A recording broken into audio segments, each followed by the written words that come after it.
I was 14 years old inside of a bowling alley, burglarizing an arcade game. And upon exiting the building, a security guard grabbed my arm, so I ran. I ran down the street and I jumped on top of a fence. And when I got to the top, the weight of 3,000 quarters in my book bag pulled me back down to the ground. So when I came to, the security guard was standing over top of me and he said, "Next time, you little punk, steal something you can carry." I was taken to juvenile hall. And when I was released into the custody of my mother, the first words my uncle said was, "How'd you get caught?" I said, "Man, the book bag was too heavy." He said, "Man, you weren't supposed to take all the quarters." I said, "Man, it was small. What am I supposed to do?" And 10 minutes later, he took me to burglarize another arcade game. We needed gas money to get home. That was my life. I grew up in Oakland, California, with my mother and members of my immediate family addicted to crack cocaine. My environment consisted of living with family, friends, and homeless shelters. Oftentimes, dinner was served in bread lines and soup kitchens. The big homie told me this: money rules the world and everything in it. And in these streets, money is king. And if you follow the money, it'll lead you to the bad guy or the good guy. Soon after, I committed my first crime. And it was the first time that I was told that I had potential and felt like somebody believed in me. Nobody ever told me that I could be a lawyer, doctor, or engineer. I mean, how was I supposed to do that? I couldn't read, write, or spell. I was illiterate. So I always thought crime was my way to go. And then one day, I was talking to somebody and he was telling me about this robbery that we can do. And we did it.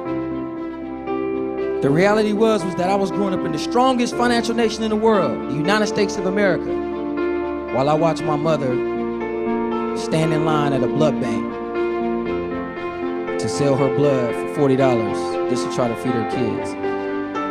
She still has the needle marks on her arms to this day to show for that. So I never cared about my community. They didn't care about my life. Everybody there was doing what they was doing to take what they wanted. The drug dealers, the robbers, the blood bank. Everybody was taking blood money. So I got mine by any means necessary. I got mines. Financial literacy really did rule the world. And I was a child slave to it, following the bad guy. At 17 years old, I was arrested for robbery murder. And I soon learned that finances in prison rule more than they did on the streets, so I wanted in. One day, I rushed to grab the sports page of the newspaper so my cellie can read it to me. And I accidentally picked up the business section. And this old man said, "Hey, youngster, you pick stocks?" And I said, "What's that?" He said, "That's the place where white folks keep all their money."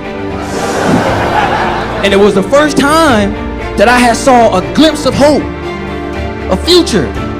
He gave me this brief description of what stocks were, but it was just a glimpse.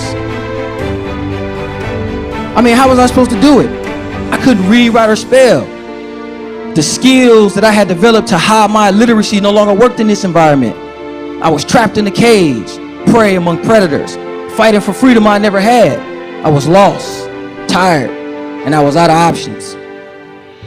So at 20 years old, I did the hardest thing I'd ever done in my life. I picked up a book. And it was the most agonizing time of my life.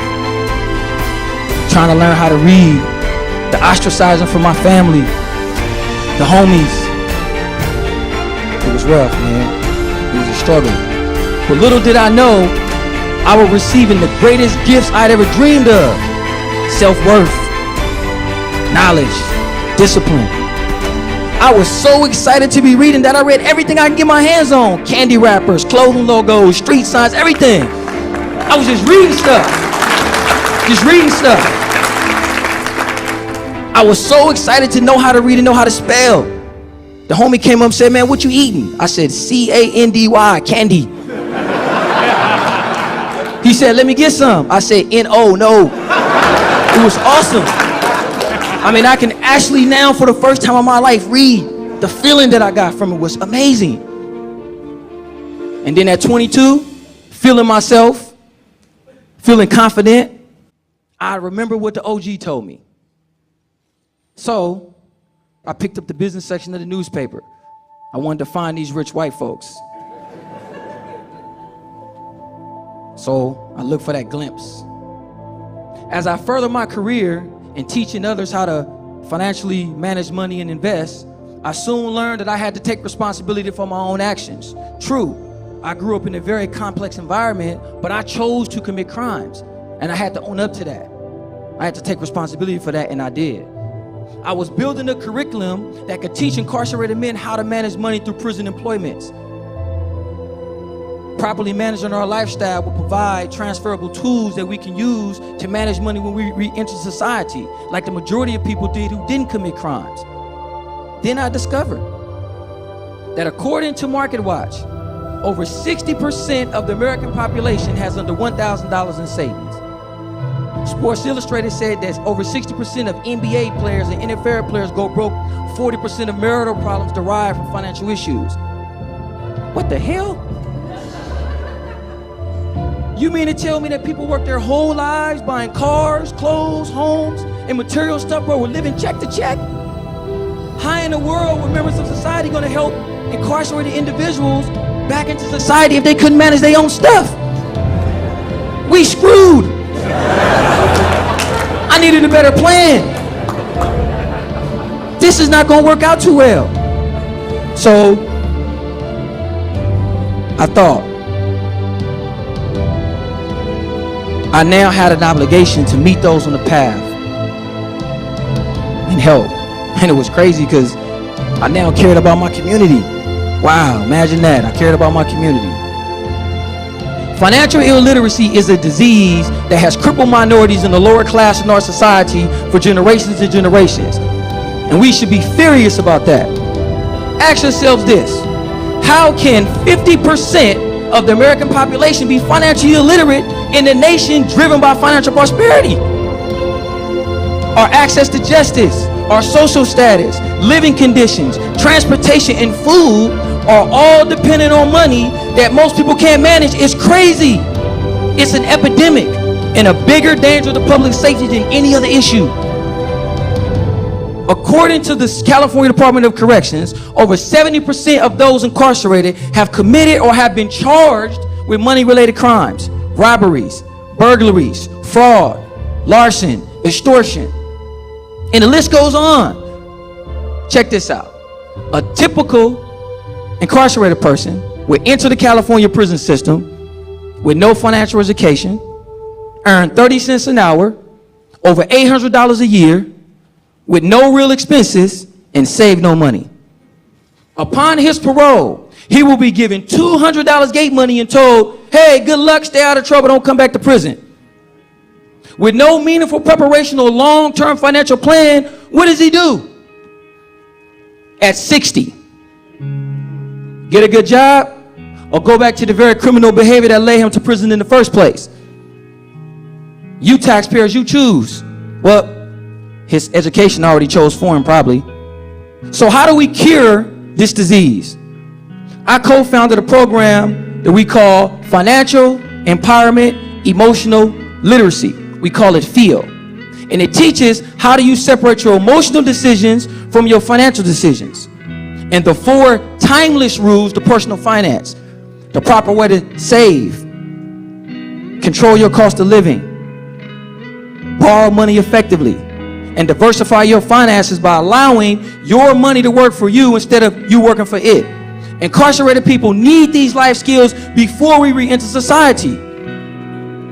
You can't have full rehabilitation without these life skills. This idea that only professionals can invest and manage money is absolutely ridiculous. And whoever told you that is lying.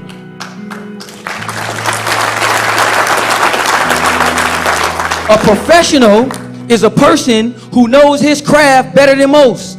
And nobody knows how much money you need, have, or want better than you, which means you are the professional.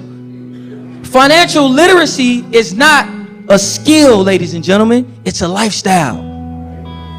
Financial stability is a byproduct of a proper lifestyle. A financially sound incarcerated person can become a taxpayer citizen. And a financially sound taxpayer citizen can remain one. This allows us to create a bridge between those people who we influence, family, friends, and those young people who still believe that crime and money are related. So let's lose the fear and anxiety for all the big financial words and all that other nonsense that you've been out there hearing. And let's get to the heart of what's been crippling our society from taking care of your responsibility to be better life managers. And let's provide a simple and easily to use curriculum that gets to the heart of what financial empowerment and emotional literacy really is. Now, if you're sitting out here in the audience and you said, oh yeah, well that ain't me and I don't buy it, then come take my class. So I can show you how much money it costs you every time you get emotional.